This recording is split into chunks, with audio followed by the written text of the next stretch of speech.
운전을 하고 가다가 디투어를 만났을 때 보통 그 내비게이션을 켜고 가는 경우라면 모르겠지만 평소에 잘 알던 길을 가던 중에 내비게이션도 켜 있지 않은데 디투어를 하다 보면 길을 돌아가다가 내가 원래 가려고 했던 그 메인 로드로 나가는 것이 쉽지 않다는 것을 종종 경험하곤 하는 것 같습니다. 저도 어제 그런 일을 당했는데요. 잘 아는 곳, 평소에 잘 아는 곳을 오랜만에 이제 나가려고 오가 쪽으로 방향을 잡고 가는데 중간에 공사를 하는 거예요. 그래서 디투어가 이제 된 것이죠. 돌아가기 사인을 보고 한참 돌아갔는데 이쯤에서 이제 그 좌회전을 하면 내가 원래 가려고 했던 곳까지 갈 수 있는 그 메인 로드가 나오겠다 하고 좌회전을 했는데 막다른 골목 뭐 노 아울렛 이런 게 나오고 그래서 한참을 돌아가지고 이제 겨우겨우 아는 길이 나와서 이제 그 목적지까지 갔던 그런 경험이 있습니다. 어제 아주 최근의 경험입니다. 여러분도 아마 운전하시다 보면 종종 그런 경험 하시게 될 것 같아요. 왜 이런 얘기를 드리냐면 우리가 이제 히브리서 말씀을 계속 살펴보는데 사실 이제 히브리서 4장 14절부터 해가지고 한 10장까지의 내용은 가장 큰 메인 주제는 그리스도의 대제사장 되심이라고 하는 큰 주제입니다. 그러니까 예수님이 어떻게 우리의 대제사장이 되시는가라고 하는 것에 대해서 이런 모양으로 저런 모양으로 이제 쭉 설명을 하는 그러니까 히브리서에서 아마 가장 중요한 주제 가운데 하나가 되는 것이죠.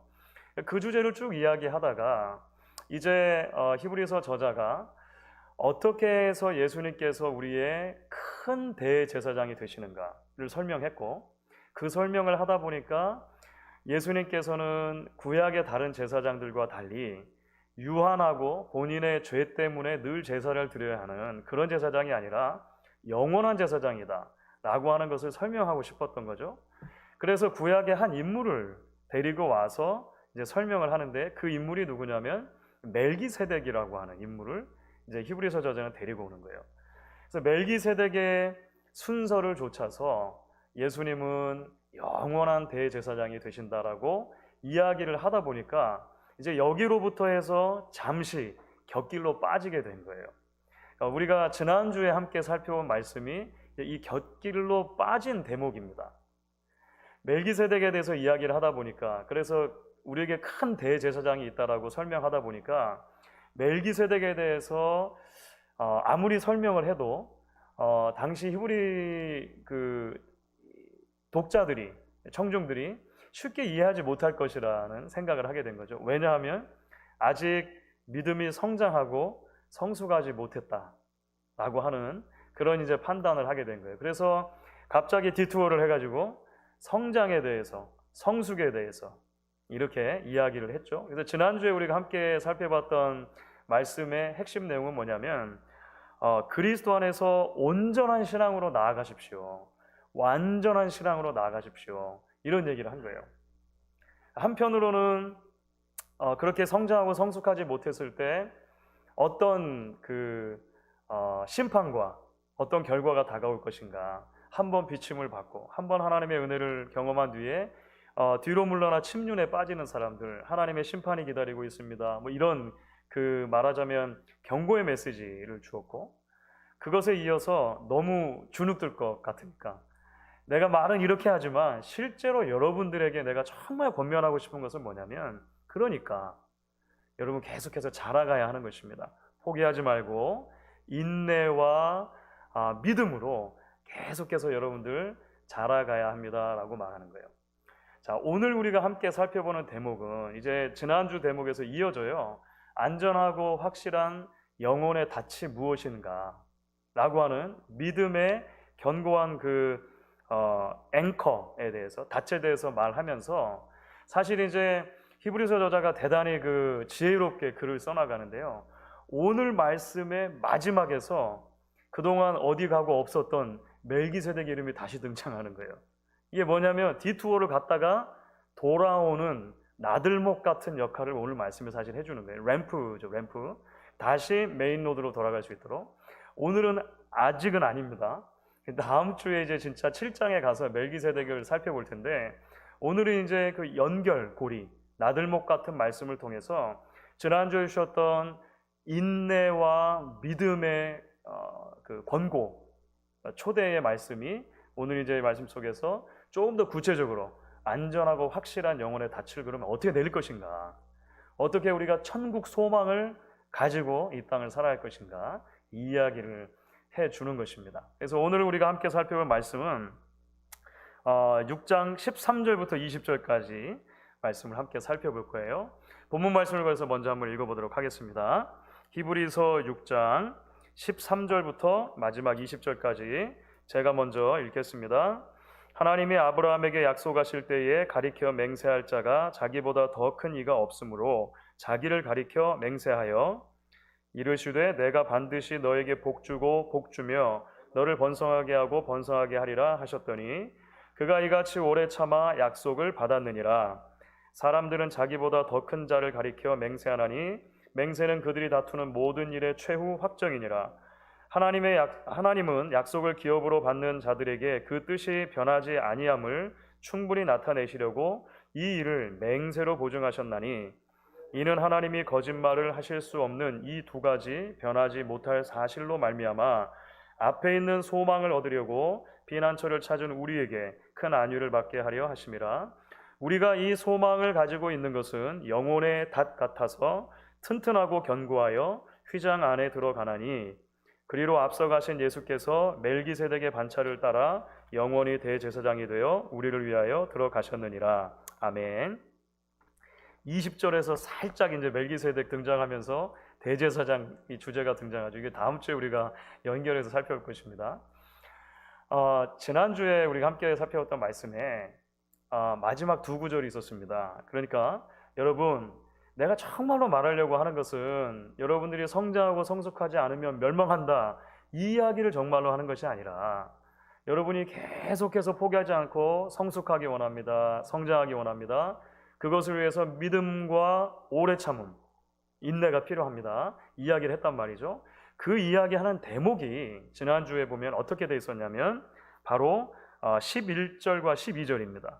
자, 11절, 12절 우리 한번 같이 한 목소리로 읽어보도록 하겠습니다. 우리가 간절히 원하는 것은 너희 각 사람이 동일한 부지런함을 나타내어 끝까지 소망의 풍성함에 이르러 게으르지 아니하고 믿음과 오래 참음으로 말미암아 약속들을 기업으로 받은 자들을 본받는 자 되게 하려는 것이니라. 자, 이렇게 지난주에 끝났단 말이에요. 독자들의 마음속에 가장 자연스럽게 떠오르는 질문이 뭘까요? 마지막 12절에서 말한 것처럼 게으르지 아니하고 믿음과 오래 참음으로 말미암아 약속들을 기업으로 받는 자들, 그들을 본받으라고 했으니까 그러면 그런 얘가 누구일까? 그런 사람이 누구일까? 그러니까 계속해서 포기하지 않고 성장하고 성숙해서 그 믿음과 오래 참음으로 하나님의 약속이 자신의 삶 가운데 실제로 이루어지는 것을 봤던 믿음의 선배들, 그런 예를 들어주면 좋잖아요. 그렇죠? 그 예를 이제 오늘 함께 읽은 말씀 가운데 들어주는 거예요. 이스라엘 사람들, 히브리 사람들이라면 믿음하면 가장 먼저 떠올릴 수 있는 사람이 한 명 있는 거예요. 누구나 다 알고 있는, 히브리인들이라면 누구나 다 알고 있는, 특별히 자신의 민족의 조상이잖아요. 아브라함이죠. 아브라함 이야기를 그래서 오늘 말씀 가운데 보면 가지고 들어오는 거예요.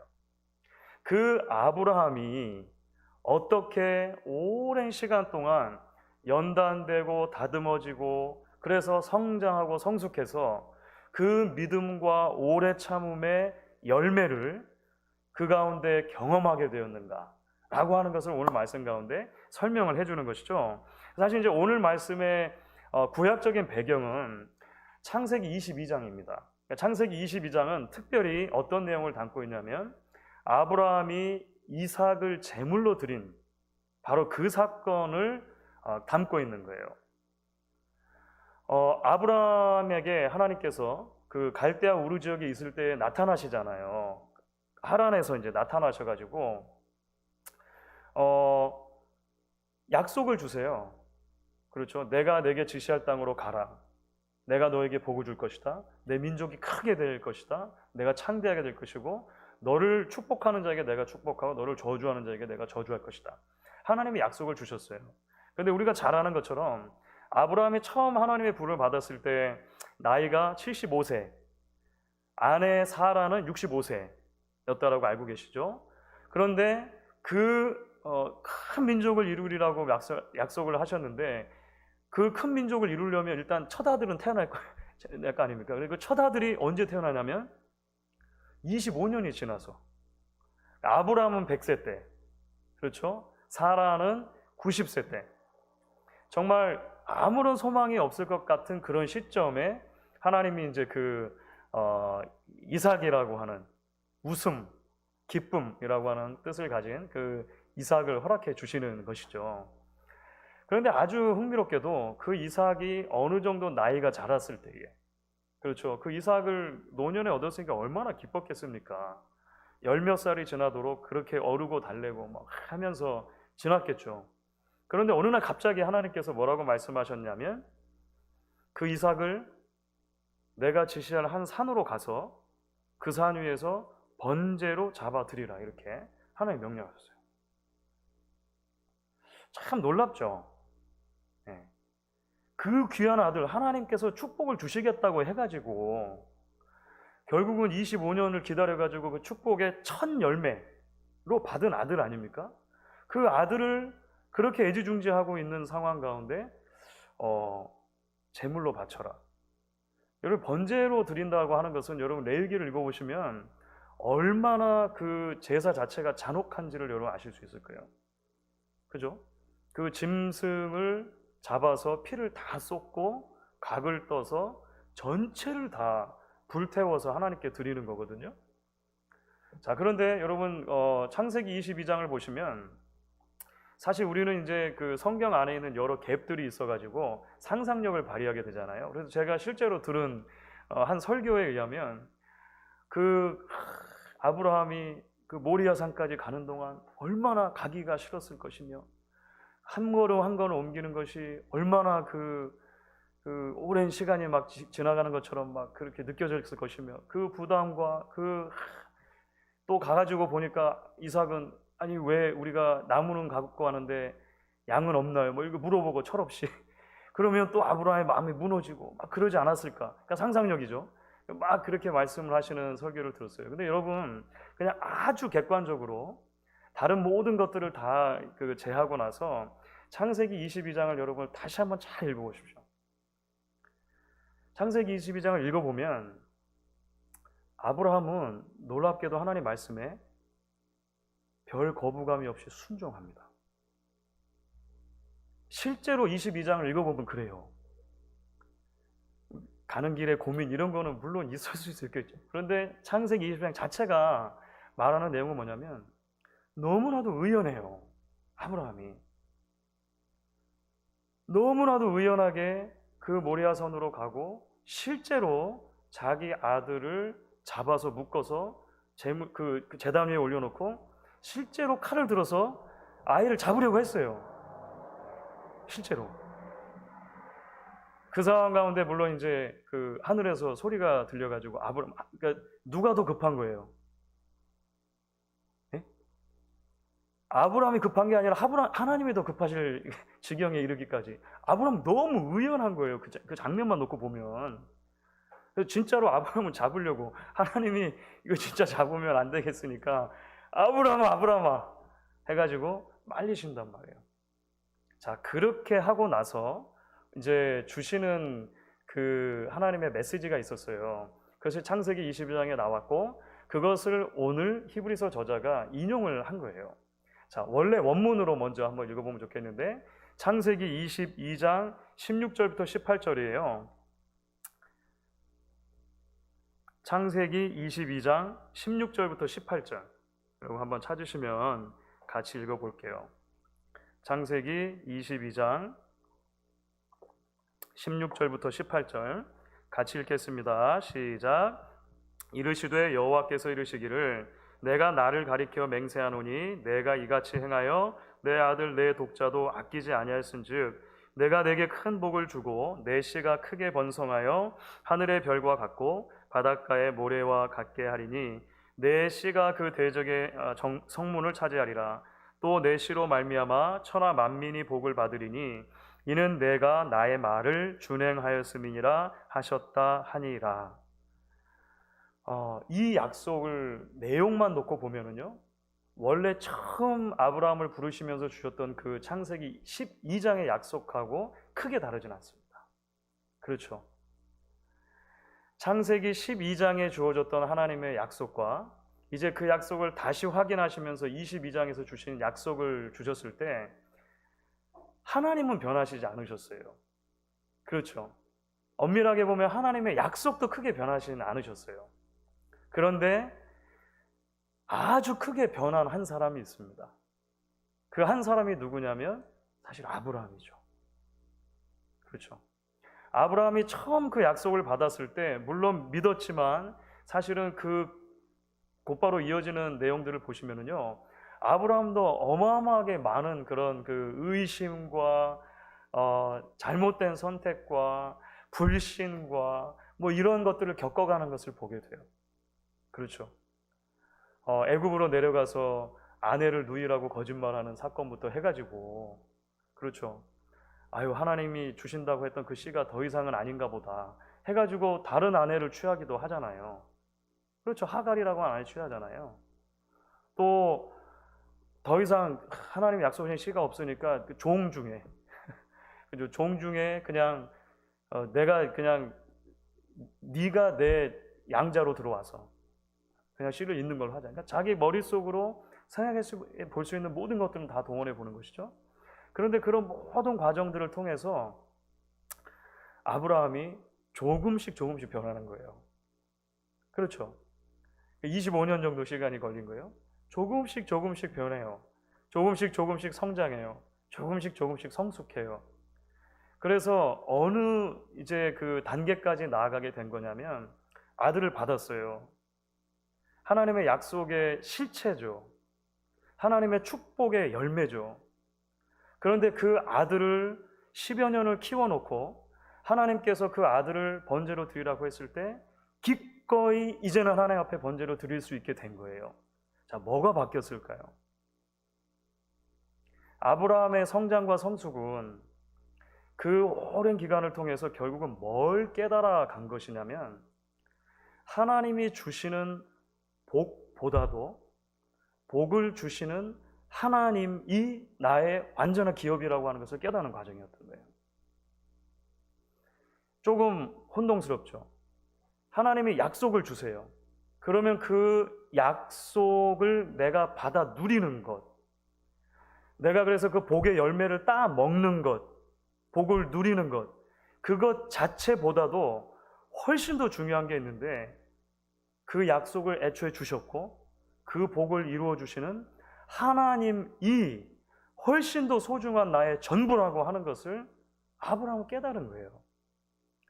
그래서 나중에 히브리서 11장에 가면 이 아브라함의 그 믿음에 대해서 설명할 때 아들이 죽더라도 다시 죽은 자 가운데서 돌려줄 줄로 믿었다라고 설명하는 거예요. 하나님이 나의 진짜 기업입니다. 하나님이 나의 진짜 복입니다. 라고 하는 걸 깨달은 거예요. 그러니까 지금 히브리 성도들에게 여러분 인내하셔야 됩니다. 믿음을 가지셔야 됩니다.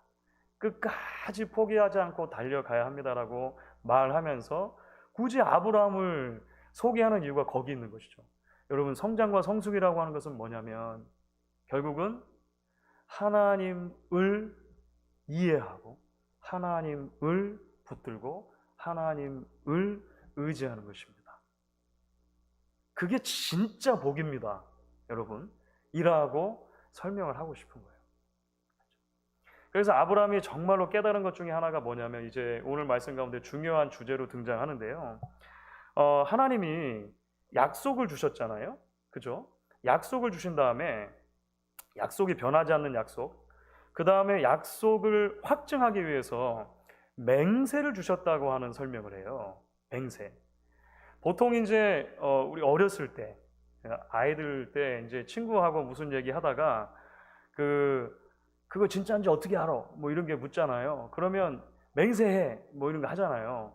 그러면 보통 어떻게 뭘로 맹세해? 그러면 뭐 하늘 땅 별 땅 하기도 하고 뭐 우리 아빠 이름 뭐 이렇게 하기도 하고 하잖아요. 그 맹세라고 하는 것이 사실은 이제 고대 근동에 이스라엘 주변의 국가 그리고 이스라엘도 마찬가지인데 오랜 전통 속에서 법정에서 이 맹세라고 하는 게 굉장히 중요한 역할을 감당했어요. 그런데 법정에서 이제 누군가가 내가 말하는 것이 진짜다, 진리다라고 맹세할 때는 항상 맹세를 하는 나보다 더 큰 어떤 존재에게 기대야 된다는 거예요. 그렇죠? 그래서 보통 당시에 가장 큰 존재로 사람들이 생각할 수 있는 게 뭐냐면 신이겠죠, 신. 그래서 근동의 개념이나 여러 이제 국가들에서 신의 이름을 언급하면서 내가 이거 신의 이름을 맹세한다. 그럼 진짜인 거예요, 그거는. 법정에서 대단히 큰 효력을 오늘 그 히브리서 저자가 설명한 것처럼 그게 파이널 워드가 된다. 그게 마지막 최종적인 확정이 된다. 이렇게 말하는 거예요. 히브리서 저자가 어떻게 설명했냐면 창세기 22장을 예로 들면서 하나님이 직접 그렇게 말씀하셨잖아요. 내가 내 이름을 들어서 맹세하노니 내가 나로 맹세하노니 너에게 확실하게 복을 주겠다. 이렇게 말씀하셨다는 거예요. 그러니까 보통은 자기보다 더 큰 존재에게 맹세하면서 기대는 게 맞지만 하나님은 아무리 생각해도 하나님보다 더 큰 존재가 없으신 거예요. 그렇죠? 그래서 하나님은 가장 큰 권위에 호소할 때 누구에게 호소를 하냐면 내 이름이 내 이름. 내가 나로 맹세하노니 이게 무슨 말이냐면 하나님이 주신 약속 이것도 변하지 않는 약속이고 하나님이 심지어 자기 자신의 이름으로 맹세하신 이 약속에 대한 확증 이것도 변하지 않는 것이다. 그래서 히브리서 저자가 이 두 변하지 않는 사실을 인하여 라고 말한 이유가 거기 있는 거예요. 이 두 변하지 않는 사실을 인하여 우리에게 확실한 하나님의 소망이 있는 것입니다. 이렇게 설명을 해 주는 것이죠. 히브리서 저자가 말하려고 하는 핵심은 사실은 이제 구약의 이야기를 재밌게 들려주는 것에서 끝나는 것은 아닐 거예요. 히브리서를 처음 받아 읽는 1차 독자들에게 그리고 그 이후에 오는 세대의 그리스도인들 마치 우리들과 같은 하나님의 백성들에게 계속해서 권면하시고 싶은 거겠죠. 그래서 오늘 말씀을 보시면 후반부에 이제 자연스럽게 당시 하나님의 백성들을 위한 권면으로 연결이 되는 거예요. 먼저 이 내용을 이해하려면 사실 하나님께서 성도들에게는 어떤 약속을 주셨는가라고 하는 것을 생각해 볼 필요가 있겠죠. 하나님께서 성도들에게 주신 약속, 히브리서라고 하는 큰 맥락 안에서 보면 우리가 몇 가지를 이해할 수 있을 것입니다. 첫 번째는 우리가 1장부터 이야기를 했었는데요. 자녀됨의 약속입니다. 자녀됨의 약속. 그러니까 하나님께서 아들을 보내셨는데 그 아들 예수 그리스도가 맏아들이다라는 설명을 했었죠. 1장에서. 맏아들이라고 하는 것은 그 뒤에 그를 믿는 모든 백성들을 다른 아들로 딸로 삼아주시겠다라고 하는 내용이 포함된 거예요. 그러니까 요한복음 1장 12절 말씀처럼 영접하는 자 곧 그 이름을 믿는 자들에게 하나님의 자녀가 되는 권세를 주셨다. 그러니까 우리는 하나님의 자녀입니다 라고 하는 것이 그 약속 가운데 하나이죠.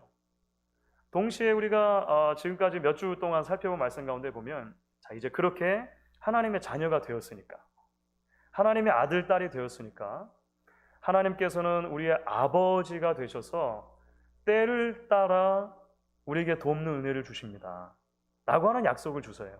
그렇죠? 그것이 이제 4장 16절에 대표적으로 나와 있었죠. 그러므로 우리는 긍휼하심을 받고 때를 따라 돕는 은혜를 얻기 위하여 은혜의 보좌 앞에 담대히 나아갈 것이다. 처음 말씀하신 건 우리의 신분의 변화예요. 우리가 하나님의 자녀가 이제 완전히 되어졌다는 거예요. 두 번째 말씀하신 것은 지금 현재 그러므로 우리는 때를 따라 적절하게 주신 하나님의 은혜를 누릴 수 있는 특권이 있다는 거예요. 이것도 약속이죠. 히브리서 안에서 보면 또 하나의 약속이 있습니다. 그것은 미래적인 거예요. 우리의 구원이 완전히 이루어지는 것. 그것을 4장 9절을 보면 영원한 안식이라고 설명했어요. 영원한 안식. 그렇게 이 땅에서 하나님의 백성으로 힘을 다해 하나님을 붙들며 살다 보면 결국 하나님께서 우리의 구원을 완성해 주실 것이고 영원한 안식에 들어가게 될 것이다. 그래서 요한계시록 7장을 보면 그런 안식하는 내용이 하나님의 이렇게 장막이 있고 하나님께서 그 장막 안으로 당신의 백성들을 불러주시고 그곳에서 우리는 영원히 목마르지 않고 영원히 배고프지 않고 주께서 우리의 눈물을 닦아주시고 이런 그림이 요한계시록 7장에 나오잖아요. 영원한 안식과 영원한 쉼을 비로소 우리가 누리게 된다는 그런 약속이 주어졌다라고 하는 거예요. 이것은 히브리서를 처음 읽는 독자들에게도 주어진 것이고 우리들에게도 주어진 것이죠. 그래서 이제 아브라함을 예로 든 것에 근거해서 권면을 해주는 거예요. 계속해서 여러분 달려가십시오 하고 권면하는 것이죠. 그 권면의 내용을 아마 이렇게 정리할 수 있을 것 같습니다. 아마 먼저는 약속을 주신 하나님이 어떤 분인지를 기억하라 라고 하는 개념으로 아마 설명할 수 있을 것 같아요. 여러분 17절, 18절을 한번 다시 한번 읽어보면 좋겠는데요. 17절, 18절 같이 한번 다시 읽겠습니다. 하나님은 약속을 기업으로 받는 자들에게 그 뜻이 변하지 아니함을 충분히 나타내시려고 그 일을 맹세로 보증하셨나니 이는 하나님이 거짓말을 하실 수 없는 이 두 가지 변하지 못할 사실로 말미암아 앞에 있는 소망을 얻으려고 피난처를 찾은 우리에게 큰 안위를 받게 하려 하심이라. 우리도 아브라함과 같이 계속해서 성장하는 신앙, 성숙하는 신앙, 결국은 하나님의 약속을 끝까지 받아 누리기 위해서 히브리서 저자가 권면하는 것은 뭐냐면 이제 자연스럽게 이제 그 논리가 연결이 되는 거잖아요. 하나님이 어떤 분이신지를 우리가 확실하게 이해하고 붙들어야 합니다라고 하는 것이죠.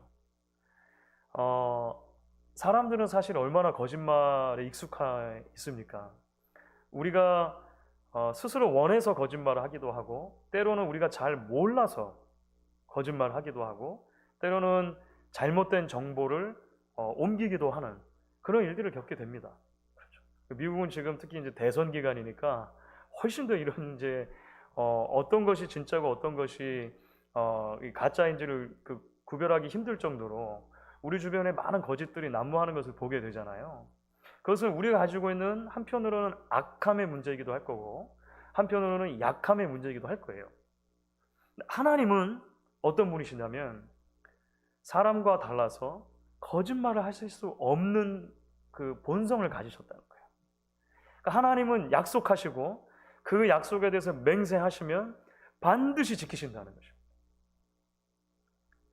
아브라함에게 그 약속을 주셨고 그 하나님은 이루셨고 그것을 아브라함이 믿었기 때문에 심지어 독자라도 하나님께 드릴 수 있었던 것처럼 오늘을 살아가는 우리들에게 하나님이 기대하시는 것은 뭐냐면 그래서 하나님을 더 깊이 알아갈 수 있기를 원하신다는 거예요. 호세아 선지자가 당시 이스라엘 백성들이 부패할 대로 부패했었거든요. 호세아 선지자는 북왕국 이스라엘이 그 아수르에게 멸망하기 직전에 아주 부패가 거의 극에 달했을 때 선포를 했던 선지자거든요. 호세아 선지자의 그 굉장히 중요한 메시지 가운데 하나가 뭐냐면 우리가 여호와를 알자, 힘써서 여호와를 알자 라고 하는 메시지였습니다.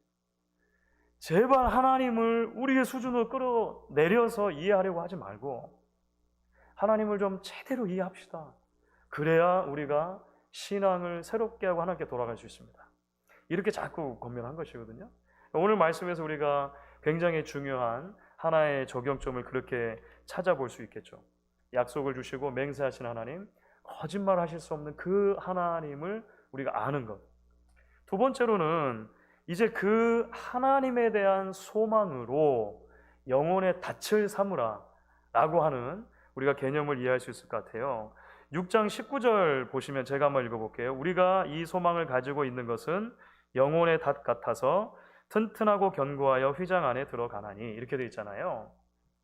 새 번역으로 읽으면 이렇게 됩니다. 새 번역으로 우리에게는 이 소망이 있으니 그것은 안전하고 확실한 영혼의 닭과 같아서 휘장 안에까지 들어가게 해줍니다. 그래서 오늘 제목 안전하고 확실한 영혼의 닻은 새 번역에서 그 문구를 따온 것입니다. 닻이라는 것은 그 배의 앵커를 말하는 거잖아요. 그렇죠? 그래서 이 배에서 배가 이제 그 더 표류하지 않도록 닻을 땅바닥에 딱 내려야 해저에 내려야 그 배가 움직이지 않는 거죠. 안전하고 확실하다는 이 개념이 굉장히 중요하죠. 안전한 것, secure한 것이죠. 확실한 것, certain한 것이죠. 사실 우리가 이 세상을 사는 동안 사실 이 안전함과 확실함에 대한 그런 욕구들이 누구나 있습니다. 그렇죠. 어떻게 하면 우리의 인생이 좀 흔들리지 않고 나를 안전하게 붙들어 매줄 수 있는 것, security의 문제죠. 나를 확실하게 붙들어 줄 수 있는 것, certainty의 문제입니다. 무엇일까를 우리는 늘 고민해요. 많은 사람들은 그것이 돈이라고 믿습니다. 때로는 권력이라고 생각하기도 해요. 때로는 성공이라고 생각하기도 합니다. 때로는 인맥, 네트워크죠, 네트워크. 학연, 지연, 혈연과 같은 이런 것들을 잘 붙들어야 우리 인생에 secure한, 우리 인생에 그런 안전함이 있고 또 우리 인생에 어떤 확실한 무엇인가가 있을 수 있다라고 계속 생각하는 거예요. 몇 주 전에 제가 그 주일 설교 가운데 불안이라고 하는 제목을 설교하면서 알랭 드 보통의 불안이라고 하는 그 소설을 잠깐 소개를 해드렸어요. 소설은 아니고 책입니다. 책인데 알랭 드 보통의 불안의 내용은 모든 사람이 다 불안하다라고 하는 이야기를 하면서 그 불안의 가장 원인에 있는 것은 뭐냐면 그 지위, 스테이터스의 문제라고 이야기를 해요. 사실은 좀 더 구체적으로 말하면. 근데 이 스테이터스라고 하는 건 뭐냐면 내가 바라보는 나가 아니라 다른 사람이 바라보는 나를 계속해서 인식을 하는 거예요.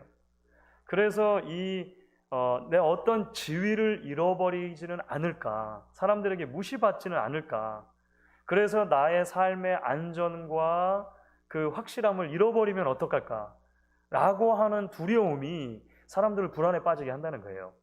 그래서 알랭 드 보통은 이제 뭐 그것에 대한 그 몇 가지 이제 답도 제시를 합니다. 뭐 예술, 철학, 기독교 뭐 이런 몇 가지를 제시를 하긴 합니다만 더 중요한 것은 하여간 그 원인인 것 같아요. 우리 모두에게는 다 그런 그 안전에 대한 욕구, 확실함에 대한 욕구가 있다는 것이죠. 오늘 히브리서 저자가 말하는 것은 뭐냐면 여러분들을 정말로 안전하게 붙들어 줄, 그리고 확실하게 붙들어 줄 것은 이 세상에 존재하는 그 어느 것이 아닌 하나님께서 우리에게 주신 하늘 소망입니다 라고 말을 하는 거예요. 하늘 소망. 여러분 앞에 있는 그 소망을 얻으려고 피난처를 찾아온 우리에게 그래서 하나님이 큰 안위를 주시는 것입니다. 이렇게 설명하잖아요. 그 외의 모든 것들은 팀 켈러 목사님의 방식으로 설명하면 만들어진 신이죠. 내가 만든 신. counterfeit god이라고 설명하는데 거짓된 신이다라고 이야기할 수 있겠죠. 자, 그래서 이제 마지막으로 연결이 돼요. 히브리서 저자는 성도들에게 뭐라고 말하냐면 인내와 소망 가운데 여러분 계속해서 휘장 안으로 들어가십시오. 이런 표현이 나와요. 그렇죠. 여기서 말하는 휘장이 뭐고 휘장 안은 뭘 말할까요? 휘장은 커튼이잖아요. 커튼 안으로 들어가는 게 무슨 말일까요? 히브리서 전체에서 이것은 지성소를 말하는 것이죠. 지성소. 그러니까 성소 안에 성전 안에 성소와 지성소를 구분하는 그 가운데 커튼이 그 휘장입니다. 그런데 예수님께서 이제 우리의 완전한 대제사장이 되셔서 그 휘장 안으로 먼저 들어가셨고 우리도 예수님을 따라서 휘장 안으로 들어갈 수 있는 길을 열어주셨다는 거예요. 휘장 안으로 들어간다는 거예요. 지성소라고 하는 것은 결국 하나님을 우리가 직접 대면해 볼 수 있게 되었다는 것입니다. 하나님을 만날 수 있고 하나님과 교제할 수 있는 놀라운 특권을 가지게 됐다는 거예요. 그래서 우리는 계속해서 그 하나님께로 나아가는 자리로 부름을 받았다는 것이죠. 여러분, 하나님과 나누는 교제가 중요합니다. 그 하나님과 나누는 교제 속에서 하나님의 확실한 약속을 우리가 붙들 수 있는 것입니다. 라고 히브리서 저자는 이제 권면을 해주는 거예요. 결국 우리가 그 일관되게 사실은 발견하는 메시지입니다. 히브리서의 독자들은 인생 가운데 거대한 그 팬데믹을 겪고 있었다라고 말씀을 드렸죠. 네로 치하에서 기독교 신앙에 대한 큰 핍박이 있었습니다. 몇 년 전에는 큰 기근도 있었습니다. 먹고 살기가 어려울 뿐만 아니라 실제로 사회에서 한 소속감을 가진 존재로 살아가는 것 자체가 계속 위협받는 거예요. 예배를 한 자리에 모여서 드리는 건 더 힘든 상황이 되어진 것이죠. 우리에게 소망이 있는가? 혹시 기독교 신앙이 정말 워킹하는 게 맞는가? 이걸 포기해야지 내가 비로소 살 수 있는 것 아닌가?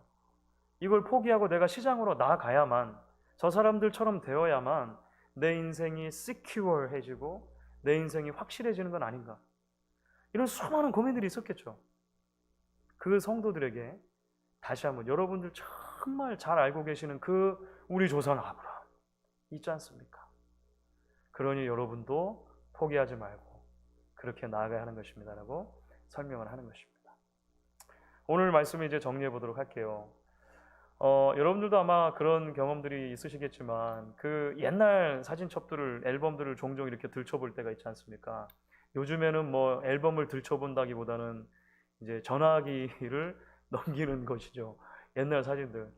제가 가지고 있는 전화기 컴퓨터에는 2003년도 사진까지는 디지털화 돼가지고 모여 있는 것 같아요. 그때부터 아마 디지털 카메라를 썼던 것 같아요. 아마 그래서 2003년부터 남아있는 것 같아요. 그러니까 한 17년, 아니죠. 그렇죠. 17년 거의 가까이 되는 이제 사진부터 이제 남아있어요. 종종 이제 그때부터 사진들을 좀 이렇게 또 살펴봅니다. 지금 뭐 21살, 20살 된 위의 아들들이, 막내는 그때는 존재하지도 않으셨고 뭐 4살, 3살 이럴 때 사진들이 나오잖아요.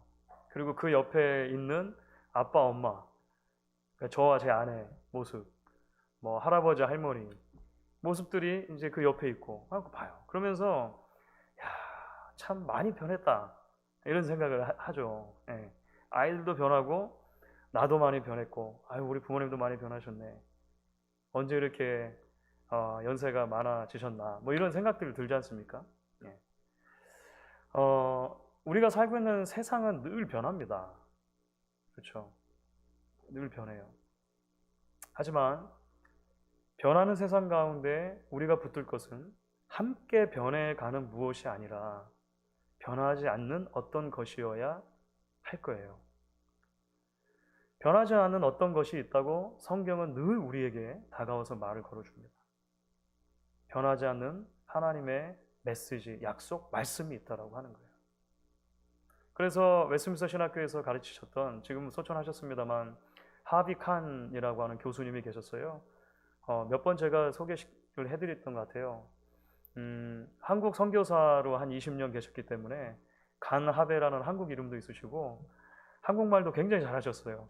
제가 1학년, 2학년 때 97년, 98년 그때 몇 과목을 배울 수 있는 정말 어마어마한 특권이 있었는데 그 선생님이 쓰신 책 중에 그런 책이 있습니다.